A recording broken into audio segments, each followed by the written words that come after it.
2 নম্বর মা বাবার ওসিয়তগুলা মেনে চলা। 3 নম্বর মা বাবার কবরে নেকি পৌঁছানোর ব্যবস্থা করা। নেকি কিভাবে পৌঁছাইবা? মাদ্রাসায় দান করে দাও, মসজিদে দান করো রে যুবক।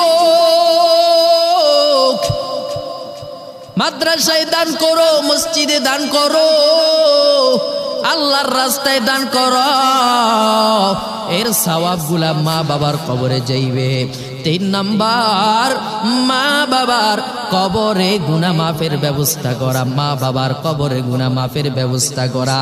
কিভাবে গুনাহ মাফের ব্যবস্থা করা যায়?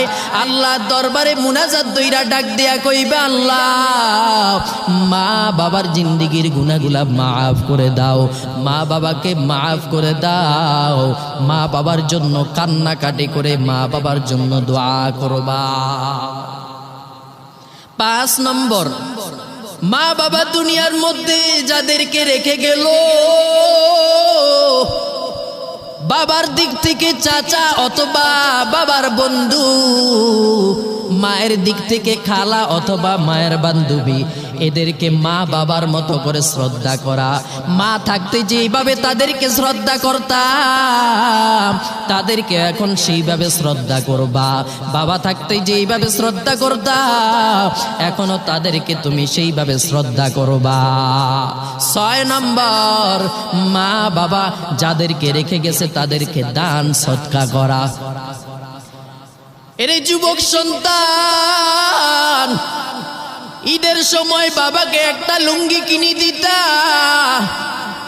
2টা পাঞ্জাবি কিনে দিতা। বাবা চলে গেল, চাচা অথবা বাবার বন্ধু এদেরকে একটা লুঙ্গি কিনে দাও। মা চলে গেল, মাকে 2টা শাড়ি কিনে দিতা। এখন মায়ের বোন অর্থাৎ খালা অথবা মায়ের বান্ধবী যারা আছেন তাদেরকে একটা হলেও শাড়ি কিনে দাও, অর্থাৎ তাদেরকে দান সদকা করা। 6 নম্বর। 7 নম্বর মা বাবার কবর জিয়ারত করা। মা বাবার 14টা হক মেনে চলো রে যুবক। এরে যুবক সন্তান, কই চলতেছো?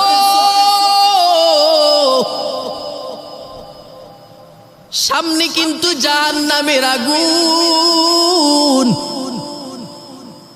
আল্লাহকে কি পরিমাণ সন্তুষ্ট করলা রে বান্দা? আল্লাহকে কি পরিমাণ সন্তুষ্ট করলা?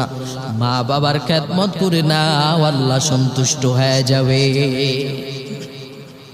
একজন সাহাবী আয়েশা ডাক দিয়ে কই, ইয়া রাসূলুল্লাহ, বলেন না আমরা কার খেদমত করব? মায়ার নবী ডাক দিয়ে কই, উম্মুকা, তুমি তোমার মায়ের খেদমত করো। সাহাবী আবার ডাক দিয়া কই, নবী আমার, বলেন না এরপর আমরা কার খেদমত করব? নবী বলেন, উম্মুকা, তোমার মায়ের খেদমত করো।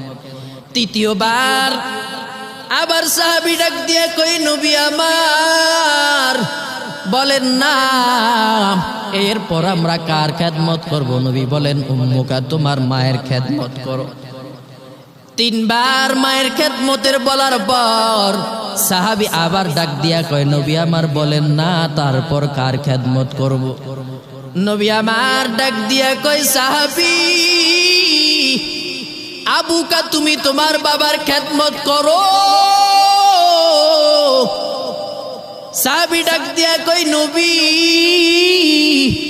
3বার মায়ের খেদমতের কথা বললেন, একবার বাবার খেদমতের কথা বললেন।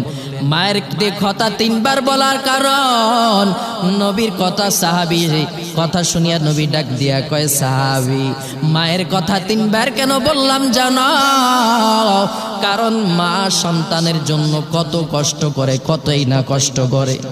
এরে যুবক সন্তান, 1 নম্বর সন্তান যখন গর্ভে ধারণ করে মা, তখন মা 10 মাস 10 দিন সন্তানকে নিয়ে কতই না কষ্ট। আমি যখন মায়ের গর্ভে ছিলাম, মা ঠিক মতো খাবার খাইতে পারতো না। মা যখন ঘুমাইতে যাইতো, আমি যখন লাথি দিয়া দিতাম, মার আরামের ঘুমটা হারাম হয়ে যেত, মা আর ঘুমাইতে পারতো না।